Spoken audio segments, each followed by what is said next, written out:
Recording is in progress. Okay, so this is the first non-conceptuality meeting. I guess we can call it kind of a study course. It's just three dudes. The first three non-conceptualists talking about non-conceptuality. So this could almost be the birth of it, almost. So I thought that we could start by you guys sharing with you when you first came across non-conceptuality and how it's changed your understanding and your experience. So there's an understanding that you gain from this theory, and then there's an actual change in a person's life. So just start off with that. When you came across it and how your life has changed in understanding and experience since you've started following it. Go. Whoever wants to go first. Yeah, okay. So it's 1st of May 2022. So yeah, it's almost 3 years ago. It's crazy how time flies. So I was at a talk with Roy, and I didn't quite really, fully get what he was saying, but there was some intuition going on there. So I contacted him, started reading, and really like he's onto something, but I couldn't. It was kind of wrestling with a jellyfish or something like that. It's just slipped through, and I don't know. And also not because it's so complicated, because I guess mostly because it's quite radical. I mean, it's basically saying everyone's wrong.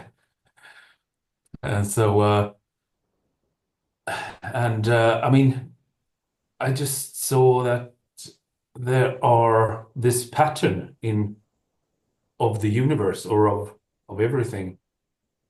It's like a blueprint, like a pattern, and it's just stunning that nobody, I guess people have seen it somewhat, but it's not formulated. It's not really concisely got together, put together um, in a succinct, clear way that you could use to see it yourself. And I also have quite an extended background in from spirituality and philosophy, not very much in the scientific field, which this has a lot to do with also. But as a meditator, as a seeker, as a truth seeker, I guess uh, these things are also sort of uh, mm,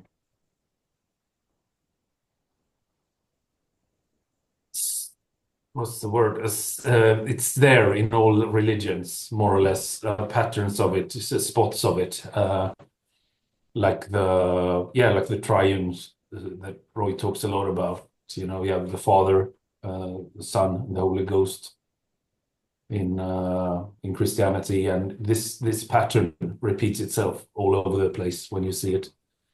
And so uh, and so I had also some time off doing other things. I sort of drifted off, and maybe I got now I have the feeling that my mind needed almost to do like almost like a final, in a way, a final tour of the world to really make things land or something like that.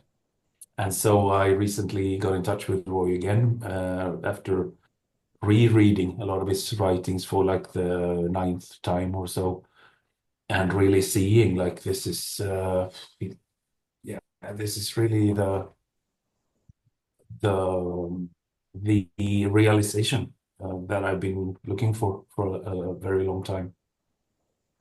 And so it's not just like information and saying, yeah, yeah, okay. It's something to bring internally to yourself and unite with your own seeing, your own experience. Uh, did I kind of get the whole the questions there I somewhat. think so. It's how has it Um, transformed your life? So there's the understanding, and then there's the practice that is hand in hand mm, with theory. So if you've engaged in the one step path or whatever you want to call it, has that mm. changed not only your understanding of the world and how people work and how you work, but your direct experience? Like, has there been less suffering and more happiness, basically? Yeah, yes, definitely. It has come alive in a way. I mean, I have a somewhat uh, problematic life in some sense, but it doesn't really, things doesn't touch me the same way. So it's like something, almost like something is going on out there in a way. And so yeah, the practice has really seeing what is nowadays I tend to divide things into knowing and just information out there. Like most things that people call knowledge is basically it looks to me at least to be a transfer of information. It's basically hearsay, almost all of it, most of it. It's hearsay. Like people go, I mean, what is it? What is truth? Then that's like a majority decision. Oh, loads of other people seem to think this, so that's their like that's the criteria for truth, basically, like a mass adoption or a yeah popularity contest. Whereas knowing is uh, something very difficult to Directly, describe. it's knowing is the description of your experience, I would say. Yeah, yeah. And I Yeah. mean, it's a very self experiential thing. And I mean, I could if I write down the things I to myself even, uh, many of these things are not necessarily logically sound they won't sound logical to the rest of the people. So it's a different kind of I would call it intuitive knowing maybe as as adverse to reasoning knowing or something like that. Hmm. So yeah, very experiential and just doubtless when I go into my own experience, but not necessarily making sense to others always.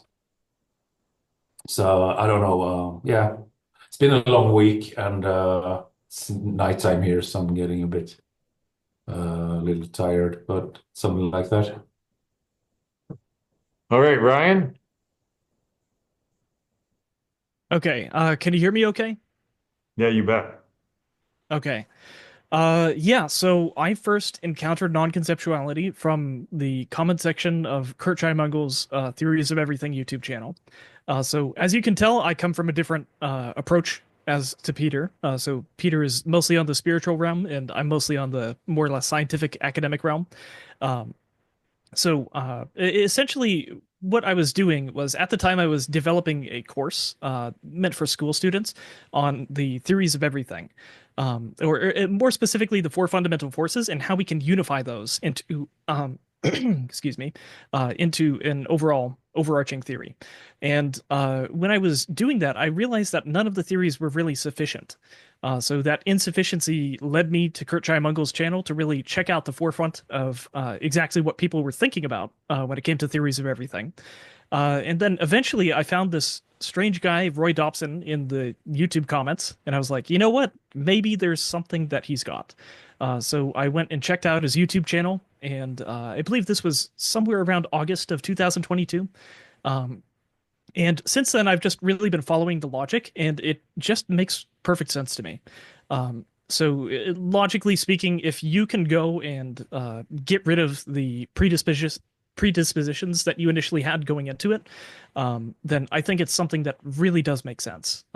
There's some points where the nuance can get slightly confusing because this is something that's simple, but it applies at many different layers. So I think that this is really something that is worth studying, and that's why I've really devoted a lot of my time to trying to understand exactly what you're saying. Right on. So have you also been engaging in the practice that it suggests? Oh, absolutely. I've been doing lots of meditation, definitely more than I did prior to meeting you. And I've definitely seen fruits of that in the means of specifically like the lessening of unnecessary thoughts. Like it's just so surprising how many thoughts are just naturally in there that you really don't need. And what Yeah. I think that really allows you to do is one, it allows you to better get in touch with what's actually happening by getting rid of those junk thoughts. And also, it gives you the ability to see things more clearly.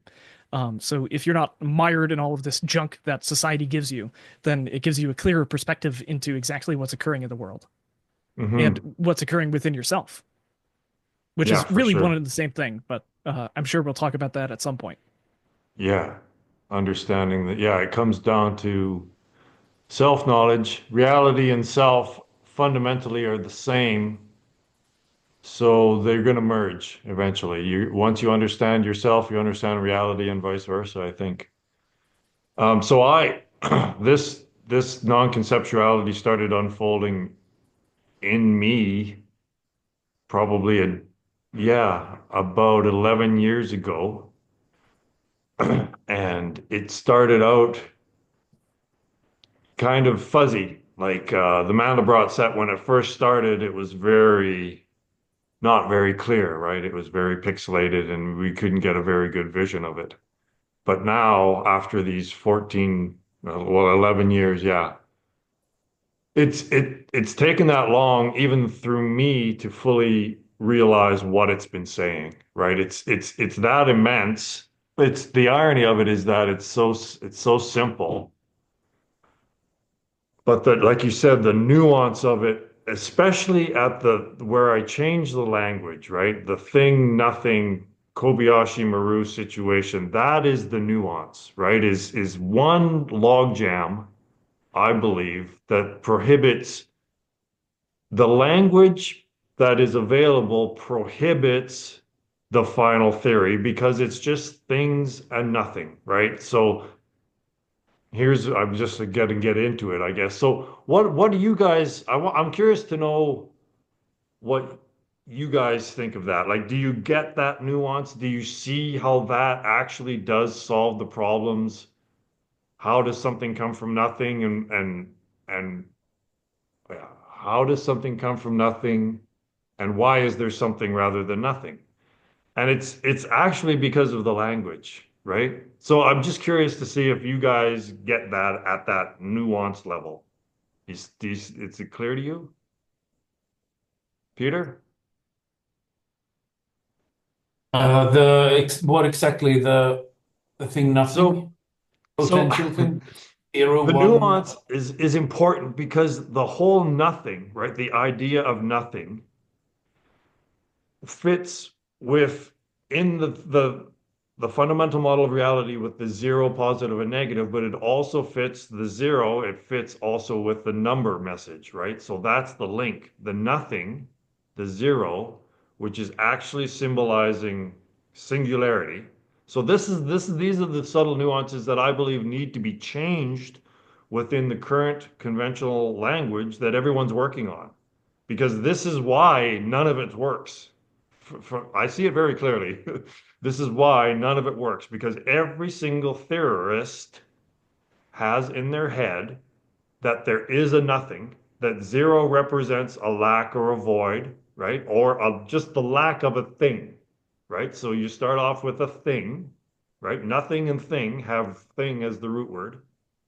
And thing is what can be described by physics, right? Physicists tell us what these things are, right? So what's happening with the thing nothing is that if it can't be described by physics, right? If it's not a thing that can be described by physics and detected in their machines, then it simply can't exist, right?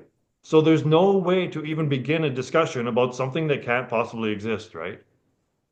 Yeah, So you this is can't talk why about we need potential. it was necessary to change this idea of nothing, because that this one idea of non-existence, which brings about the fear of death and all of these problems, it has to be fixed first. And everyone that's operating on the old assumption that there is a nothing, that is a lack or a void, and that's that dualistic. And the problem with that model is that that model is in constant conflict with itself, isn't it?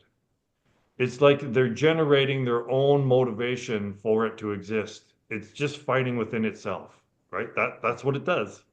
So thing obviously is nothing is the annihilation of thing. It's not the opposite of thing. So the nuances again are very important to realize. And I think that a lot of people just shrug it off, right? Oh, it doesn't mean anything. But this is at the heart of our psyche, right? Like this is the problem. Now, Ryan, do you see that because you're quite a logical thinker? Yeah, I do. Yeah. Essentially, the way that I especially think about it is when it comes to the thing nothing model, like you mentioned, what that essentially does for us is this is a bifurcation. And it's a bifurcation that doesn't have the third part, which is absolutely necessary, the transcendent part. So it's making a dualistic binary one or zero thing. Either it's a thing or it's nothing. Or and the way to correct the language, like you've been saying, is to go and say that there's things and then there's non-things, and then there is the source from which both of those emerge. And without having that source, you can't really get to the truth. And one of the intuitive sort of hints that we get at that is really being able to see that if we take the case of, let's say, hypothetically, we're pretending we're atheists right now. The atheists are saying stuff along the lines of, well, once I'm done existing here, I'm going to stop existing and I will not exist anymore. And that gives existential fear, existential dread. And the reason that it is so fearful and dreadful is because it's an impossibility. And Yeah, it's something that is it's abhorrent to the revolting. mind. The truth, the self is revolting against that. It's abomination, right? It's not true. Yeah. Yes, that's right. So, like you mentioned, I think recorrecting the language so it's more precise, so that we can say that there's things, which would consist of the things that physics and the other academic disciplines can talk about. That's very useful. But then there's also sort of the quote unquote non things, and that would include I don't want to say the word things, but I'm going to say the word things. It would include things like thoughts or like physical sensations. Well, I guess physical sensations are tied to things. So let's go ahead and throw that out. Um, Emotions, thoughts and Yes, emotions. thoughts and emotions are going to Yeah. be internal mental things, and that would lean more towards what we call the soft sciences. So, like psychology, for example, would be studying a soft science like that. Yeah. And it's considered a soft science because you can't empirically look at it with a microscope or any sort of equipment to really decipher exactly what's going on. You have to go at a higher level of abstraction to really see exactly what's occurring there. And even then, with that higher level of abstraction, there's a little bit of nuance that is sort of lost. Um, but that's all really just to more or less say that there's two different regimes or realms rather that we can sort of think about things, and those two make sense as being sort of a bifurcation of the initial source. Hmm. So it's important to see how that thing nothing switch fits in. It has to make that switch to fit into the triune model of reality. So it's almost a catch-22 because you have to, I believe, initially have that intuition of seeing what the fundamental model of reality is showing, right? Is to make that connection that these are all holographic expressions of the same information, right? So this is what I find so fascinating about this is that I see it so absolutely clearly, right? There's just, oh yeah, they're all saying the same thing from different perspectives. But how is it that people can't see it? So you guys obviously see it. You recognize that, well, this actually is where Christianity is united with Taoism, which is united with physics in the observer, right? Particle wave triune system, and electromagnetism, which is positive, negative, and neutral, and the number system, which is zero, positive, negative, right? It's just like, how can people not see it? This is what I'm posing to you guys. Like, there's a block there, right? It's like, how do people not see it? And you guys saw it pretty quickly. Like, Yeah. did it take some, you saw it pretty quickly? I would say for me to fully grok it, it took a little while. But to see at least the fundamental thing that you were pointing out, it didn't take that long. I think that fundamentally what it comes down to is belief. I think Yeah. belief is the primary thing that holds people back from getting this. People have beliefs whether or not they think they do. Religious people will openly admit that they have beliefs. They believe that there's a higher power, there's a God or something like that. And say the weekly churchgoers, they go to church weekly to listen to a priest or pastor or whoever, and they are getting information from a secondhand source. And what you need to do is you need to actually go to the primary source, which is contained within all of us. And it's by trusting other sources and not your own source where the problem arises. And the same thing can be said about the physicists and the academic minded people. So they have beliefs as well. It's just that their beliefs are not clearly laid out and they're not necessarily called beliefs all the time. They're So called facts. Yeah. sometimes, yes.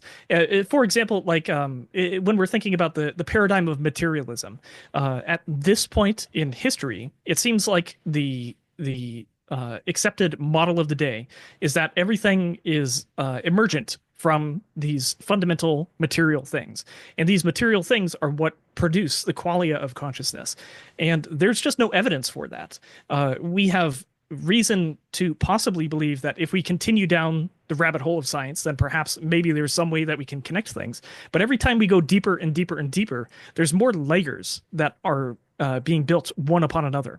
And it seems like the more logical thing to do is instead of saying, oh, well, eventually this is all going to conclude and we're going to figure out exactly how qualia comes from these fundamental subatomic particles, smashing each other or something, or interacting in some way. And it really seems like that is just a leap of faith in the same exact way that religion is a leap of faith. Now, it's a more nuanced leap of faith, and it's harder to see that leap of faith. But once you see it, it's like, oh, this is obviously something that is more philosophy oriented and less physically oriented. So it's really it's like a Trojan horse in the field of academics. And what we need to do is we need to point out, okay, there's a Trojan horse right there. And it's telling us that, oh, everything came from these material substrates. And then it turns out that that's actually not necessarily the case. It could be the case, but the more that we probe, the more that we find, and the further away it appears that we get from that. So it's sort of like approaching a limit in calculus. So as you start off initially, it seems like you're making great progress, and then over time, you start to get to the point where you're making smaller and smaller progress with more and more effort put into that endeavor. So I guess I'll just go ahead and stop there. I don't want to keep rambling, but yeah. No, I like your rambling. So Peter, how about you? When did you finally grok like what that triune model was saying and how like actual importance of it, like how big it really was? Yeah, it's difficult looking back. I mean, everything is like that, right? I mean, it's like things do come in, at least seemingly comes in grades, and things need to land. I mean, everything is like that. Like, when did you start anything in life? Like, when it's like almost like the question, how long have I been a seeker? In Yeah. one way, I've been since day one, right? And in one way, it's a maybe it's like a scale of how conscious you are about your seeking, or in this case, uh, I mean, I must have had some kind of intuitive uh, understanding, but only by the fact that I contacted you back in May 2022, right? Uh, because it was obvious that not very many people caught on that call, on that talk. No. So No, they no, sure didn't. quite the contrary, maybe. And you were kind of, I don't know. I mean, you're not the what's the word? You're not the most, Politically correct or yeah, yeah, yeah. something like that. Yeah, something. I mean, you weren't really running around there serving others in some Hey, kind it of, got you. It got you. yeah, That's exactly. what it needed to do. Yeah, yeah. And and it's also funny looking back at like the last 5 years, I've had the feeling that that I will find some kind of mentor or teacher, and I had this feeling that it would be quite, for one, a quite an unknown person in the field, and also uh, a bit controversial. So I So a had bit of that a kind of, dickhead, maybe. yeah, something like that. Yeah. To match myself, probably. But I think, I mean, so I got it in grades, I would say. But I mean, the initial feeling that there's something here came quite fast. Reading your book, One Step Path, and your website. Then I got the feeling that there is something here. There is something I need to integrate into my own experience. So Mhm. then, and also you talked about sitting in a meditation and so on. So I went through. There were parts of your writings that I remember sitting out here. I live close to a lake, and the summer there of 2022. Then after May, I was sitting many hours just going through like one or two lines of your book and really like what is he actually saying here? What does this actually mean? And just basically staring it down, you could say, staring at the lake and staring at my experience and staring at sort of yeah, the sentence. It could be one or two sentences. Like I remember really spending like some hours on where you say a million steps out, one step back. Like it doesn't matter how many steps or how, let's say, how big Once you've will. found your home, yeah. Yeah, yeah. Uh, So I mean, it doesn't. So I really saw for myself that it doesn't matter how confused. Like I'm almost sat there picturing myself as confused as absolutely possible that I could imagine myself being, and that would be the million steps out. And Mm. then, but is this still here? The let's how do you call it? The truth state, is that still here? Is that still reality? Yes, it is. So I really sort of verified these sentences for myself. And um, but I think, I mean, you said before about the why it is so difficult for many people to grasp this. And I think it comes back to what I started talking about. Like people need a stamp of approval from some kind of authority.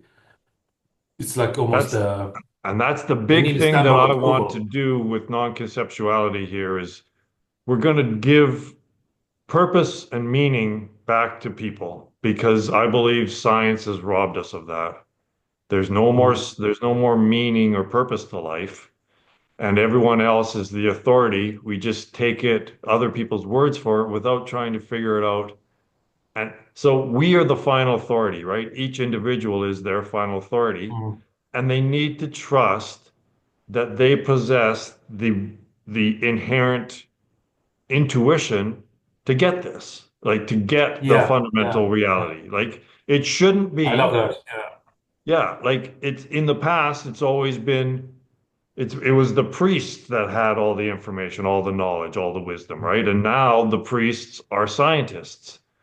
But it's the same Oh, I love situation. that. It's Yeah. all based. It's what my theory is showing is that it's all based on belief. Like so, non-conceptuality, as I see it, is a successor to science. It supplants it.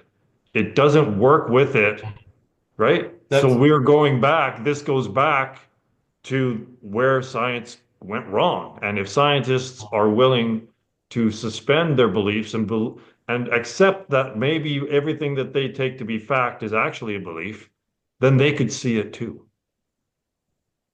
I love that part. I love that message. I like the what your theory or message is kind of says is you are the authority.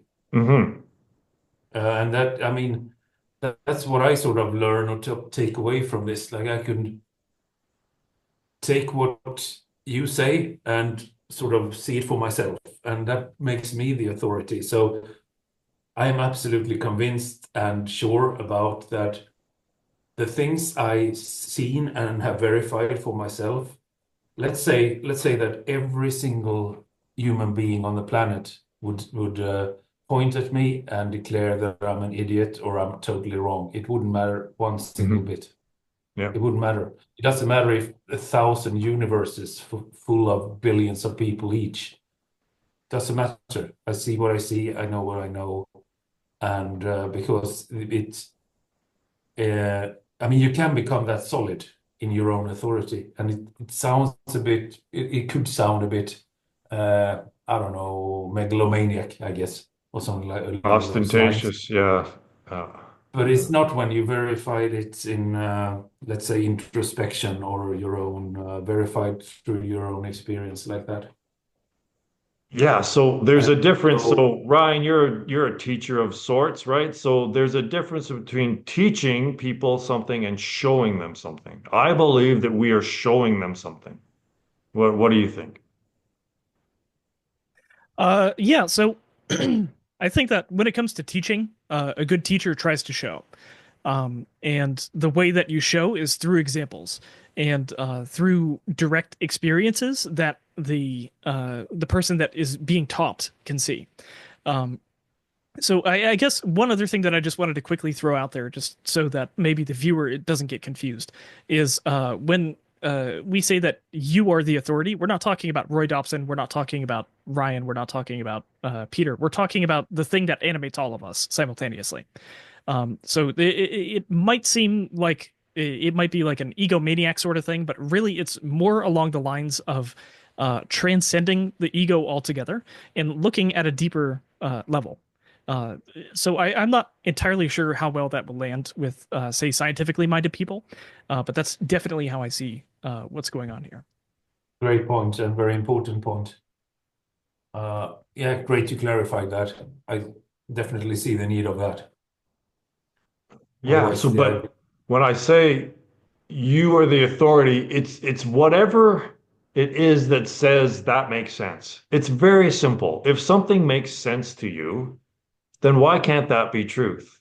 Right? Like if it takes years and years and years and hundreds of hours of teaching someone to get something, I don't know. That doesn't seem like it's a showing. It seems like it's a convincing. So the problem with science is that it's really convincing.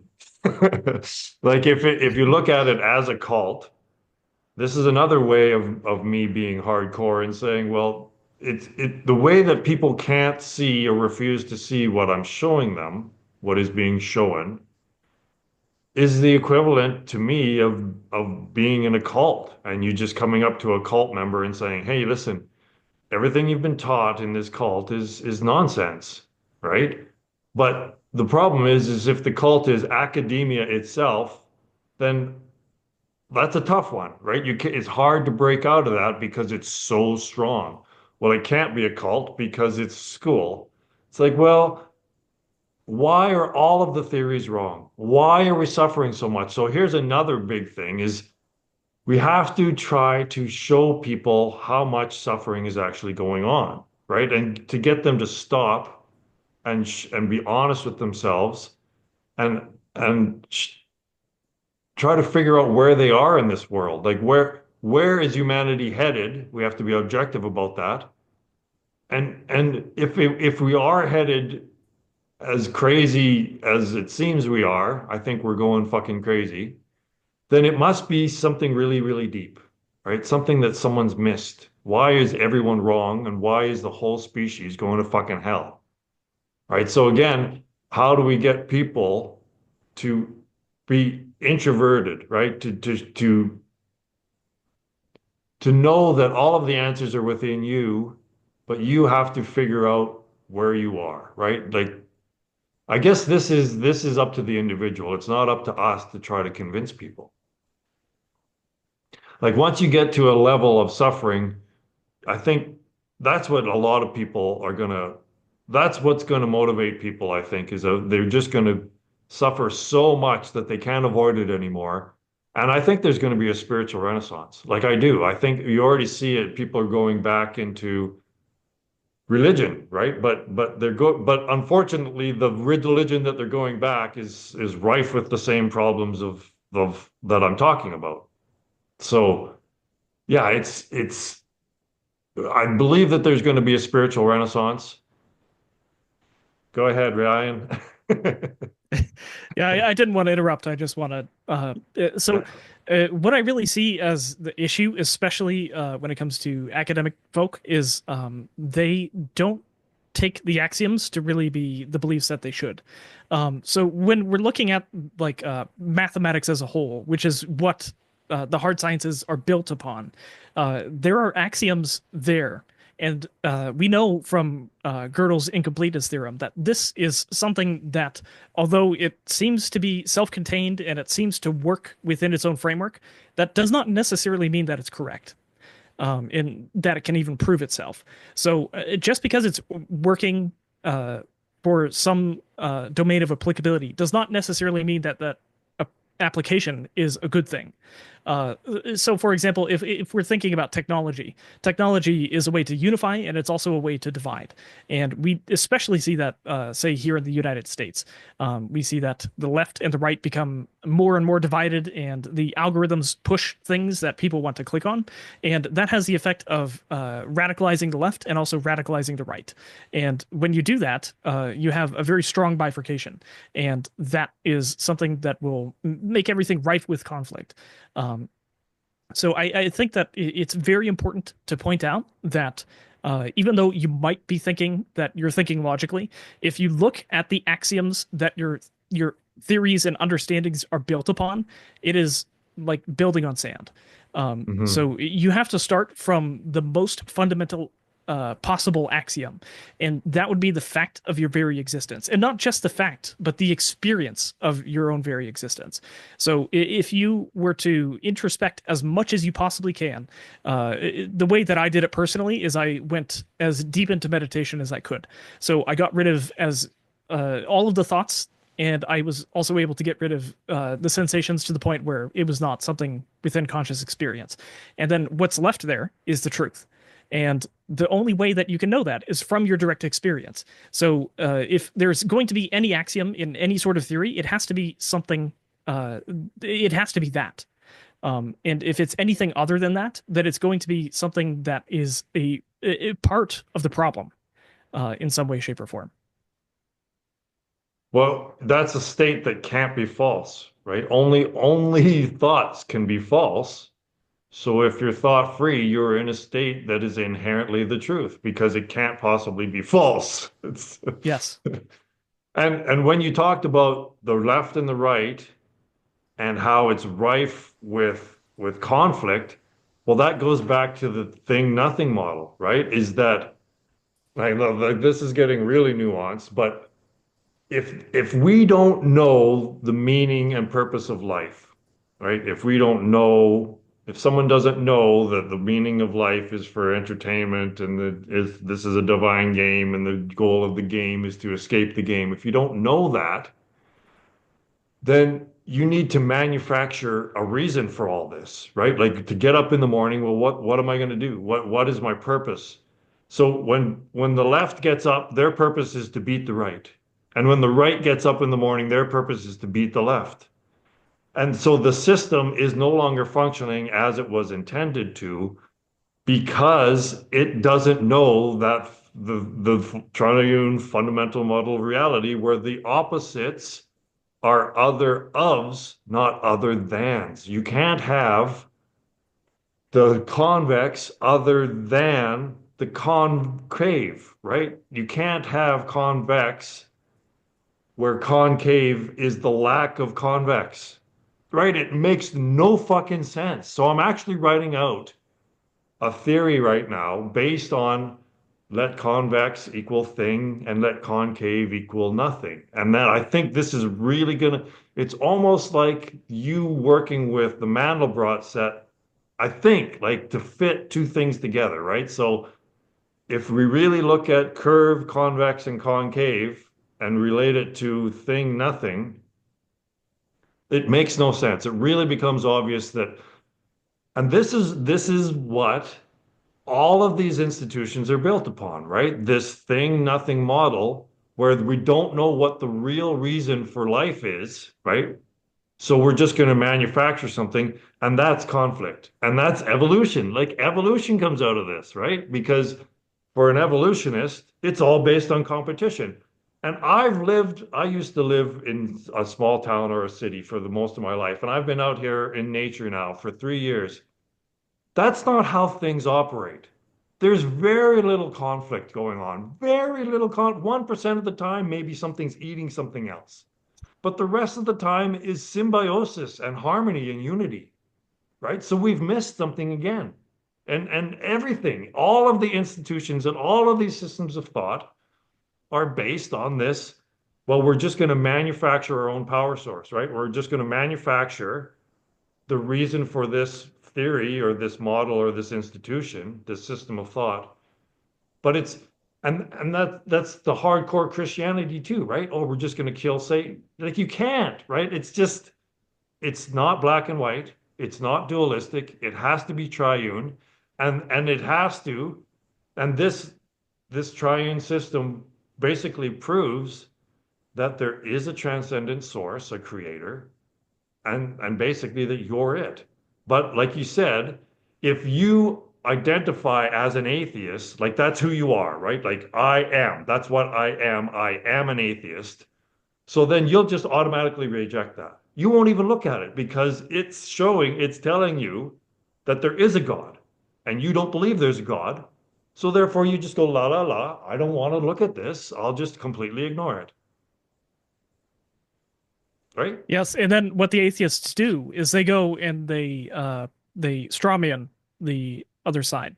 So they'll go and be like, "Well, when I go and read your text that you claim to be the truth, there's so many things that are factually incorrect. Like when we're talking about like Genesis, you can be like, well, it didn't take 7 days to create the universe. It seems like it's been about 13.8 billion years that has elapsed between the creation of the universe and now." And then they'll just sort of think about it in that sort of rational perspective. But the issue is the thing that the religions are trying to capture cannot be captured in language. The only thing that the language can do is point to the thing that it's trying to capture, and that is such a gigantic problem with everyone's understanding, whether it comes to the religious people or the scientists, is they're not looking at this with enough nuance, in the sense that what the religions are pointing out is, like you said, non-conceptual. So I personally see that, and I don't say the word belief because I don't think this is a belief, that these religions, they are taking the words to be literal or figurative, whereas they're supposed to be pointers. And then when the atheists come and look at that, then they say, oh, well, these pointers are not factually correct. But the point is, those pointers were not supposed to be factually correct in the first place. They were supposed to be pointing to something else. Mm-hmm. And neither side seems to really see that very clearly. I mean, there's definitely people out there that get it, but it's definitely the minority by far. Peter, Where are we? I don't Uh, know. Just say something. yeah, yeah. What to say? Mm, I don't know. Yeah, It's like, it's just so obvious. Like it's just the triune system. Like I just can't keep pointing at it and say, well, here it is. Like you can't try to break it down anymore. It's already broken down as succinctly as it can. So either you see it or you don't. It's really that. but I mean, only if you talk about, if you only try to talk to most people, about like direct experience, about your own direct experience. They can't even do that. I Hmm. mean, you would have a handful, you have a lot of work in front of you if you only want to, like, okay, so right now there's something here aware of, let's say, you're not seeing that, but behind my screen there's this window and it rains outside. So I see the raindrops in the sort of in the lamplight from the city street lamps. And so this is my view right now. So there's something aware of that, right? And but there's also something aware of in the same way of in the field of perception, there is a body that I usually call it's called Peter. If somebody says Peter, yeah, it's me, you know. But the same, they can't even see that, you know, usually. Like in your own direct experience, they can't verify and see things uh, internally in your own experience. So direct experience that shows how much outside, how much people are like the human being today is so focused on the outside. And this has to do with introspection in a way that it's foreign. It's foreign to most people. They can't even They're understand. They not don't. aware of the awareness. Like they don't have any control over where they focus their awareness. It's all Mhm. on automatic pilot, isn't it? Oh, there's a loud noise, so I'm going to go look at the loud noise. Or there's a flashing light, so I'm just going to stare at the flashing light. Yeah, it's like almost a let's say if you read like a physical book, there's a background making the message come out, but they only see the black letters on the page. There's also white behind there, and so and this has so much to do with another. It's almost like another kind of seeing. It's one of those stereograms. You know, you can't Yeah. really. Yeah, you stare at it, and it's supposed to be some kind of figure there, and Yeah, that's the fundamental model of reality. It's been there the whole time. And that's why I say if you let go of your beliefs, the refocusing of that may bring this into, right? Like if you just let go of your beliefs, you adjust your focus a little bit. That's what you have to do with these stereograms, right? You just kind of play with your perception, right? You play with your focus a bit and then yeah, it'll align. You learn how to superimpose one over the other. So once you learn how to superimpose with your eyes the stereogram, that's that's when it comes into view. So what yeah, what the one mm, step path is teaching people how to superimpose, how to adjust your attention so you can see this, right? You have to let go of your beliefs and then in that refocusing, you may be able to see what's so obvious and what's so important as this fundamental model of reality. It's, and again, it frustrates me, right? It's just they say words like the academics, the physicists, they say words, and then when it actually is shown to them, they refuse it because it's not part of their system or whatever, right? Like symmetry, simplicity, elegance. Well, that's it. Like, how can you get more simple and succinct than describing reality and the illusions, right? That's what it does. It's not just the mind-body problem. So this is it again, right? So the duality, if you don't have the triune system, this is the mind-body problem. It's a Ponzi. You don't have the source. You're not looking at the reality. It's not included. It's not even included in your model. It's just mind or body. So there's no spirit there. So this is the mind-body problem, people. You need the third thing. You can't just Ponzi, oh, the mind creates the body or the body creates the mind, right? The physical gives rise to the mental or the non things give rise to the things or the things give rise to the non things. That's not it. It's like saying that the convex gives rise to the concave, but they're both curved, right? It's so simple. It's so simple. Yeah, and It's then like, what they love to do is they love to you've got the materialists or the physicalists on one side, and then you And the have the idealists on the idealists, other side. yeah, And I that is know. exactly what you were just talking about. And Yeah, for the people that like listen to the Theories of Everything channel, you should be aware that like there's the idealists and then there's the physicalists or the materialists. yeah. And then you've got all of this mishmash of things that are all in between. But what we're talking about is not in between, it's transcendent of the two. It is the thing from which the two come from and make sense out of. Yes, Um, and that's not yeah. nothing. That is the potential of singularity. And singularity is the perfect symbol for that is a circle, right? So again, they've misinterpreted the symbol of zero, a circle, to represent not things, the annihilation of things, the non-existence of things. But it's singularity. A singularity isn't nothing, it's the source from which everything arises. So that's the potential. So this fixes it which is all. Like it just fucking which does. yeah, and at the same time, it's I mean, it parallels to the fact that most human beings are aware of the content of the content, let's say, in awareness, but never the context. We completely forget and miss the context, which is always, always, always there. And so, like the fish in the sea, uh, it's very difficult for us human beings to to become aware and also to value the thing that is always there, Mhm. just because it's always there. So we think, oh, content must be special because it sort of comes and goes, and there's some kind of value there. But we miss the thing that makes all the content even possible. Yeah, So so it's that's the amazing. Yeah, awareness. That's the awareness, I would say. yeah, And then yeah, yeah, of and course. So this is you how could. my model fixes how it fits in Mm, consciousness. Again, very simply, as long as all of the loose ends are tied together, then that's a complete model. So consciousness in my model is simply awareness of something, right? It's the content of awareness. But mm. like Nisargadatta Maharaj says, there's a step beyond, there's a level beyond consciousness, right?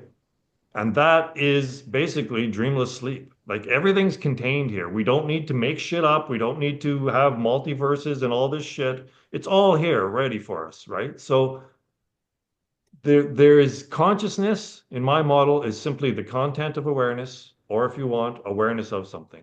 But the awareness doesn't need anything in it. The a frame of the wall doesn't need a picture on it. Mm. So that's what pure awareness is experienced as dreamless sleep. So there's awareness there, but no content, no world, no time, no experience at all. So that's basically what a very It's good almost like go ahead. it's it's almost like I mean, even fairly long-time spiritual seekers go. I mean, they sort of come. They go to the content to verify the context, Mm. and people can Because do yeah, that we're for decades. mesmerized, we're enchanted by language. We think that language is the Yeah. thing, but language is not, it's almost the exact opposite of the thing, right? It's the yin to the yang. Yeah, language is the mechanism of bifurcation. Mm. And this is so I'm going to go ahead and refrain from talking about the theory that I'm thinking about right now, but I'll just sort of cover the gist of what I'm thinking because I Uh-huh. don't want to lose people in the gory details. But those details, just so you know, they do exist, they are there, and it does make sense, at least as best as I understand it. And now I lost my train of thought. um, You were going to okay, maybe talk about another theory that had four letters in it, maybe? I don't oh, know. yes, yes. So if we're talking about language, language itself is responsible for everything. Everything in the sense of samsara. Now, when I say the word samsara, that immediately puts off the materialists and the scientists. But frankly, if that puts you off at this point after everything we've talked about so far, then maybe you're not ready yet. Yeah. And you can get ready for it. It's just something that takes time to really introspect and think about. And it's not like a mental thinking. It's like a meta thinking. So you're thinking about the thinking process and deconstructing what has gotten you to this state of suffering that you find yourself in presently, if that's what happens to be the case for the viewer. But yes, everything is a byproduct in samsara from language. Without language, there is no samsara. And in the theory that I'm thinking about, there's a self-configuring, self-processing language, meaning that the universe itself is it's fundamentally a system of language, and that language is something that is manifested not in just the traditional sense of language where we have written words on a page or something, but it's also talking about the interactions from one thing to another thing. So even if we were to think about particle interactions, that is a language that those particles are speaking to each other in a sense. And that is a language. And anytime you invoke language, you are constructing samsara in real time. So there's Federico has a distinction between, I think it is live knowledge or live information and some other type of information recorded, I think it is. Hmm. But so there's, if you look at what I call the realm of the senses or the analog realm of nature, if you will, there's communication, but it's not recorded. It's live, right? So the bird will say, "Hey, there's food over here," or "There's danger over here," or "Let's fuck," right? Basically, that's it. But that's all live, right? It's not recorded. There's no way to misinterpret that. So I think in a way that there's something about the recording of it, right? The symbol. So a symbol It's is a another iteration of recording of a samsara. communication. A symbol is a recording of a communication, whereas in live communication, it goes, right? It's understood. Oh, there's food over there. Okay, we're done, right? So there's something about the recording of a communication that somehow gets us all messed up. Yeah, so Yeah. it gives the universe the opportunity to relive something, but To to relive relive it it. So from a this different is so perspective. numbers, like numbers. Let's say that a number is just a symbol that's a placeholder. Like that could be one of the recordings, right? I recorded this. I wrote. I painted on the cave. We went hunting antelope. So that's a recording and that's a symbol. But why? Why do we need to record it to experience it later? So that could be a number. What I'm saying is that numbers aren't quantity. Numbers are just placeholders. So numbers are a frame of reference, if you will, right? We did one iteration and we remembered it or whatever, and then we're doing another one. So I think this is another thing where numbers have been misinterpreted. The meaning of numbers, I believe, have nothing to do with quantity. That's incorrect. And that they're just placeholders. They're a recognition of some sort of change at the fundamental level of it. Two just distinguishes that there's something different from one. So I don't know where that was going.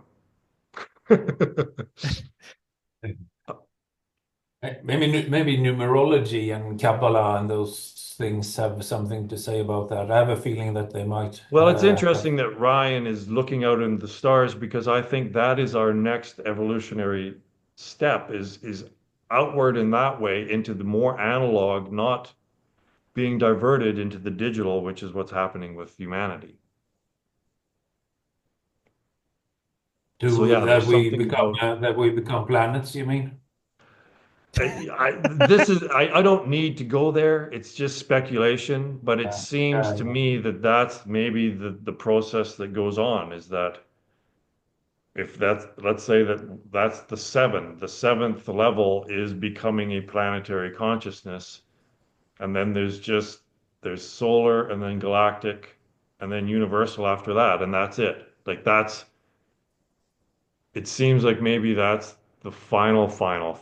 I don't know. It's all speculation, but what I do know is that the route that we're on, the collective consciousness, which is being diverted into the digital realm, that's devolution. We're going to hell. Like it's pretty obvious, and this is where, again, we need to stress for people to be honest with themselves and objective in this situation. We're killing all life on the planet, right? We just are. So, yeah, and that's the 10, right? So I don't want to get too much into the number thing because that's another discussion, but it all is connected with zero and this idea that you cannot, there is a time or a place or whatever where you won't exist, but you cannot not exist. That's the message. There's no such thing as non-existence. You are the timeless source from which all of this comes. And that's the game. That's the whole purpose of life is to realize that you are this source. And this is the message implanted within symbol to try to break humanity out of the spell that symbol has made, right? So that's why it's in message form. It's different. It's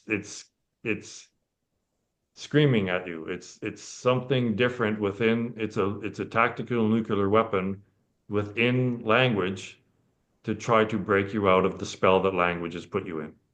And that doesn't matter who you are. And the more intelligent you are, perhaps the more you're even into it, right? So you don't recognize that your intelligence is actually getting you more diluted. And that's probably the difference between intelligence and wisdom that you talk about right there. Right. Again and again, it has to be you have to be the authority. You have to base this on your own reasoning. Like just statements that make sense. If a bunch of statements make sense, then at the end of that, you have to agree with it. Oh, well, it's possible. And if this is at least possible, then it needs to be it's huge. Like even if it's just possible that math is the incorrect interpretation of a message and we've gone completely the wrong way, then this has to be investigated. This has to be a new inquiry that people have to be interested in. Like it, oh, right. So, but it is Yeah, now. but then Now, the materialists, they come back at you and they say, well, this conversation could not exist without the mathematics that built all of the infrastructure that we're using presently. And yes, that's the Yeah. case, but this is a very small subset of all the things that the internet allows for the presence of. And if we mhm, look at the net benefit or detraction from society as a whole, I think that from an objective perspective, things are becoming more divided everywhere, and more division yields more conflict. Because if you see yourself and then you see the other, if there's self in the other, you're going to preserve the self, and that's going to come at the expense of the other. And what we need to do is we need to reframe everything where everything is self and there is no other. The yeah, other is the mind virus that humanity has been infected with. yeah, yeah. We're other ofs, not other thans. We're all other of the same reality. We're not other than, and we don't need to try to.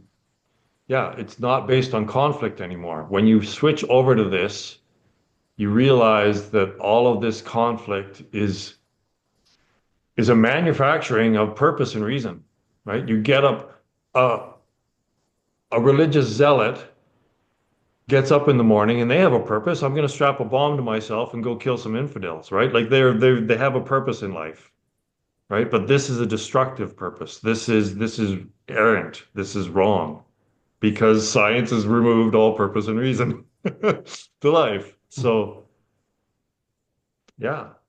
So, I think that this is really, we've been doing really well. Like, this is really dense stuff.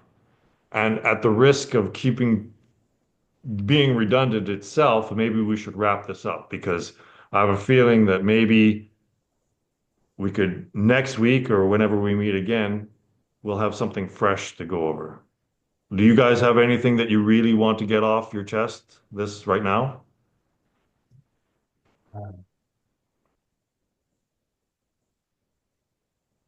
I mean, at the very beginning of human life, how all forces in life, like education, everything, does its utmost to to kill intuition, basically, to kill the inner intuition. And it sounds very evil and sort of, I mean, not, our parents aren't, of course, evil like that, but they're also schooled, and so it's like the greatest conspiracy even imaginable, right?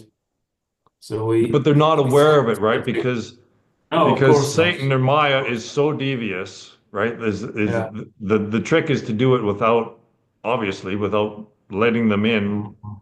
on it, right? The Yeah. magician is Yeah. deceiving you. I Yeah. mean, we constantly, Indoctrination. I mean, from day one, we're constantly being pulled away from our own intuition. I think very early on in life, we have it. But then, I mean, probably prior pre-language times, then we have it, right? And then we get sort of schooled and more into concepts. And what your theory shows and what introspection shows and meditation shows is like everything is more or less, I mean, everything is gross or more subtle concepts. Everything. And it's a crazy insight. And that's what takes, I guess that is what would take quite a lot of working through that shock kind of. It's not that the message itself is very complicated. It's that sort of wow, like seeing everything is almost like everything is our concepts, The just more acceptance subtle that or it's gross. yeah, the acceptance is the hard part. It's not the understanding of it. It's the acceptance of it, of what it's saying. It's like it's so Yes, difficult to admit that that all of humanity is basically taking the wrong path. It's so difficult to accept that, right? yeah, and I mean, just saying these things sounds crazy. I mean, there's this doubleness that all three of us have that, like the greatest authorities on earth or that you can imagine, they're deluded. I mean, of course, it sounds crazy. It sounds completely No, nuts. I I know. mean, how could it I not, see right? some of these greatest physicists in the world speaking, and it's actually embarrassing to me, right? From my perspective, they're just talking in delusion about delusion, right? It's just, but it's so An convincing echo because chamber.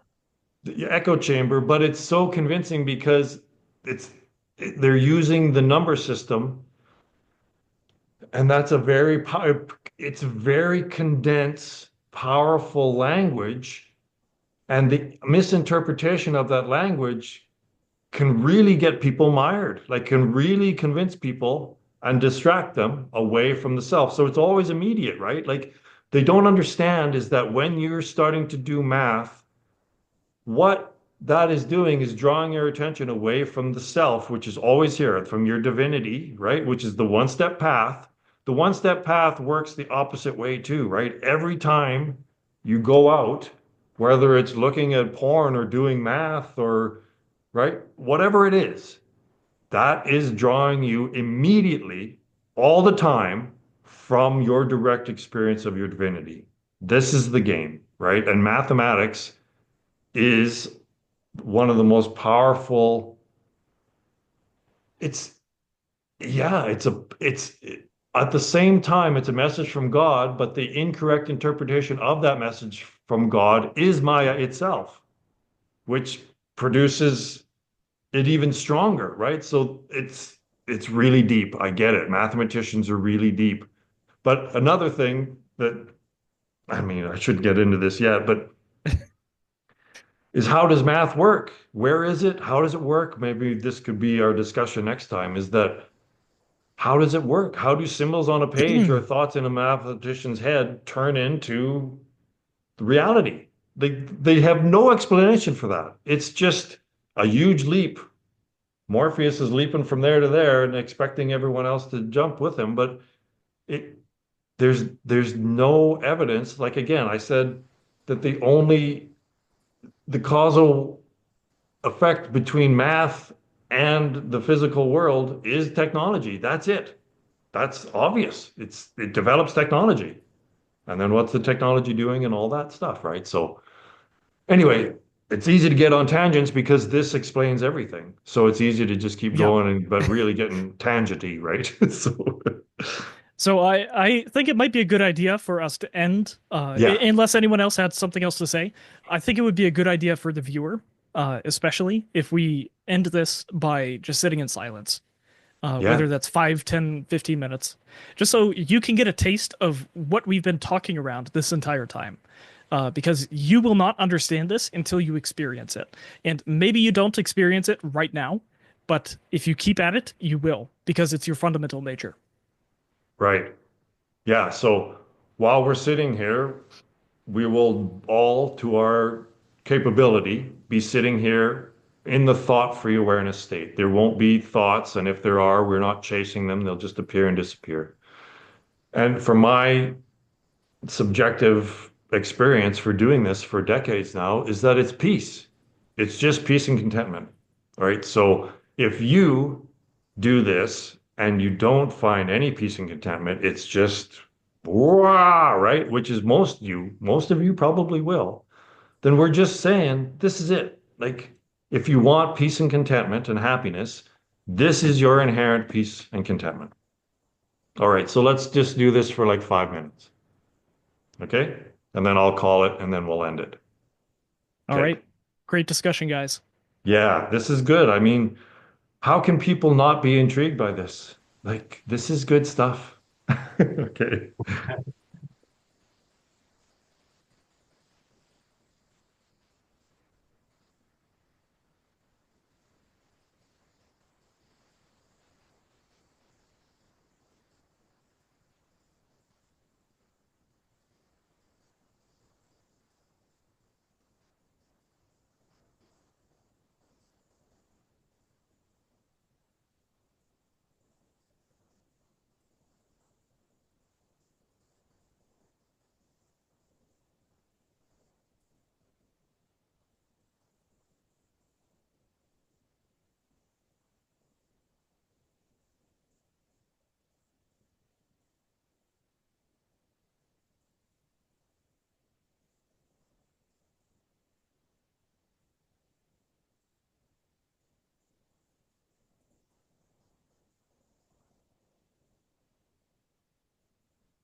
All right. So that's definitely not nothing.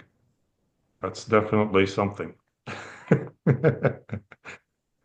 All right. So is it next Friday or next Friday? What do you? I can do either. Next Friday is fine for me, unless we want to do this bi-weekly. Depends on what you guys think. What do you want, Peter? No, same here. It's fine. All If right. you get too much into math, I might be kind of quiet. We'll see. Yeah. I mean, some of these things I'm not like the theories, the other theories you're talking about, and so on. Not No, but I familiar with. appreciate if you can hang in there. I do appreciate your Yeah, perspective. yeah, I will. And I mean, I don't want to sound condescending or anything. I'm learning. I understand more, and I love to have that perspective more and more. So, not my intention to sound sort of, I don't know, No, uh, you don't come aloof across that at about all. it or anything. No, No. it's just a fact that I'm not very schooled in the area and so on. Hmm. But yeah, apart from that, I'm fine. And All right. yeah, So happily talk. same time next Friday then. Yeah, All right. Cool. Awesome. This is great. This is the beginning of non-conceptuality. If people don't get it after this, then no hope for you. All right, guys. Catch you later.